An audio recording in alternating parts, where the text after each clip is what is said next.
On June 6, 1944, the most powerful army in history couldn't get past a single beach. 337 days later, the nation that built that beach, the nation that had conquered most of Europe, didn't exist anymore. This is the story of those 337 days, the 11 months that turned D-Day into the death of the Third Reich. You're in a steel box. The ramp drops. The man in front of you is dead before his boots touch sand. This moment, June 6, 1944, is the beginning of the end, not just of a battle, of an empire. Within 11 months, the army defending this beach will surrender unconditionally. Their capital will be rubble.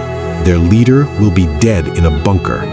But between this beach and Berlin, 337 days of the most brutal fighting the world has ever seen. The English Channel had never seen anything like it. 6,939 vessels, 156,000 men, 5 beaches across 50 miles of French coastline. But the plan was already falling apart. At Omaha Beach, the pre-invasion bombing missed nearly every German position. The first wave of infantry walked into a killing field. Within 10 minutes, entire companies ceased to exist. At one stretch of Omaha, casualty rates hit 90%.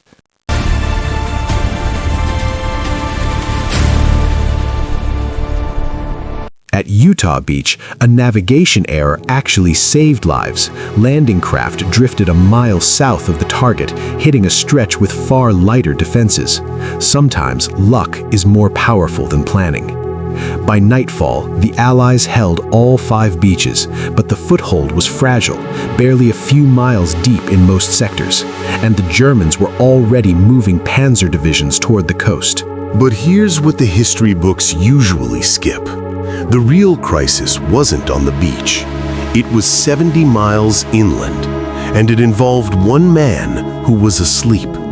The Allies expected to be in Caen by the evening of D-Day.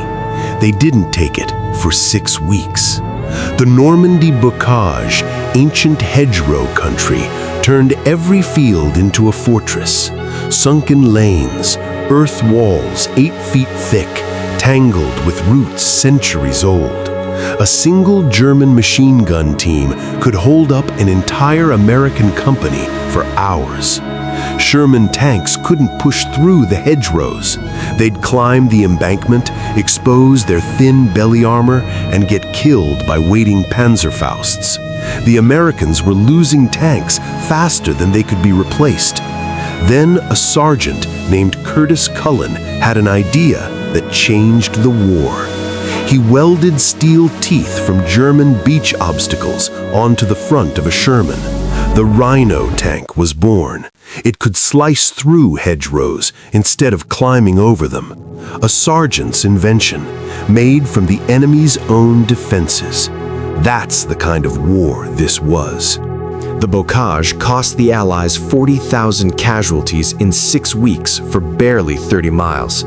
But what happened next made those 6 weeks look like a rehearsal.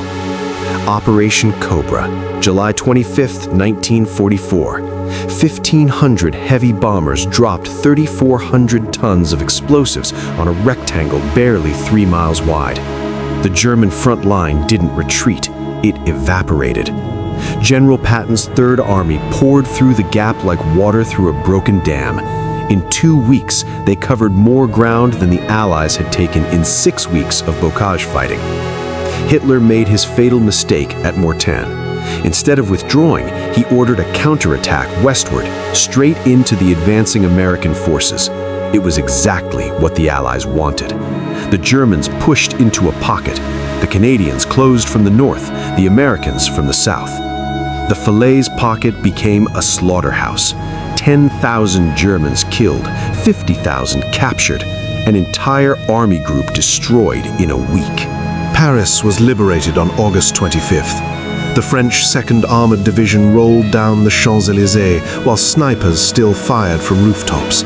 By September, the Allies had reached the German border. The war should have been over. Everyone thought it was. it wasn't.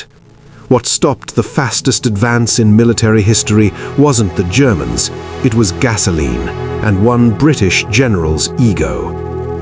Operation Market Garden, Montgomery's plan to end the war by Christmas, drop 35,000 paratroopers behind German lines, seize a chain of bridges across the Netherlands, and drive straight into the Ruhr, Germany's industrial heart. It was, in Montgomery's words, a plan of breathtaking boldness. It was also a disaster. At Arnhem, the bridge too far, British paratroopers dropped directly onto two SS Panzer divisions that intelligence had identified, but commanders had ignored. They held one end of the bridge for 4 days. Of 10,000 men, only 2,000 made it out. The shortcut to Berlin was closed. And then the weather turned. The autumn of 1944 was the wettest in memory. The Hürtgen Forest, 50 square miles of dense pine forest along the German border, became a meat grinder. American divisions were fed in one after another. 33,000 casualties over 3 months for almost no strategic gain. The generals called it the death factory. Soldiers called it something worse. By December, the Allied advance had stalled along the entire Western Front. The supply lines were stretched, the troops were exhausted, the weather was brutal. Hitler saw an opportunity. What happened next was supposed to be impossible. The German army, beaten, broken, out of fuel, launched the largest attack the Western Allies had faced since D-Day, and for 48 hours it worked. December 16, 1944, 5:30 a.m., 200,000 German soldiers, 600 tanks, and 1,900 artillery pieces hit the thinly held Ardennes sector. The Americans had placed green divisions and exhausted veterans in this quiet area. They never expected an attack. The German plan was audacious: smash through the Ardennes, cross the Meuse River, capture Antwerp, the Allies' main supply port, split the British and American armies in two. For the first 2 days, it worked. The fog grounded Allied aircraft, their greatest advantage neutralized. German commandos in American uniforms spread chaos behind the lines. Entire American units were surrounded. But at a crossroads town called Bastogne, the 101st Airborne Division refused to break. Surrounded, outnumbered, running out of ammunition and medical supplies in sub-zero temperatures, they held. When the Germans sent a surrender demand, General McAuliffe sent back a one-word reply that became legend: nuts. By Christmas, the skies cleared. Allied fighter bombers destroyed German supply columns. Patton's Third Army pivoted 90 degrees and drove north to relieve Bastogne, one of the most remarkable feats of logistics in military history, moving 250,000 men in winter in 3 days. The Bulge cost the Germans their last reserves, 100,000 casualties, tanks and fuel they could never replace. The gamble had failed. If you're the kind of person who wants to understand not just what happened, but why, hit subscribe. We go deep on the stories the textbooks leave out. The Rhine River, Germany's last natural barrier. Hitler ordered every bridge destroyed. On March 7, 1945, American soldiers from the 9th Armored Division reached the Ludendorff Bridge at Remagen and found it still standing, damaged, wired with explosives, but standing. They sprinted across under fire. The charges detonated, but the bridge held. Within 24 hours, 8,000 Americans were on the east bank of the Rhine. Hitler was furious. 5 officers were executed for losing the bridge. Within weeks, the entire Western Front crossed the Rhine, the Ruhr pocket. 300,000 German soldiers surrounded in Germany's industrial heartland, the largest mass surrender on the Western Front. More prisoners than Stalingrad. The Reich was imploding. Resistance was collapsing everywhere and surging in pockets. Teenagers and old men with Panzerfausts, SS units fighting to the last man, while Wehrmacht soldiers hung white sheets from windows. And then the camps. Ohrdruf, Buchenwald, Dachau, Bergen-Belsen.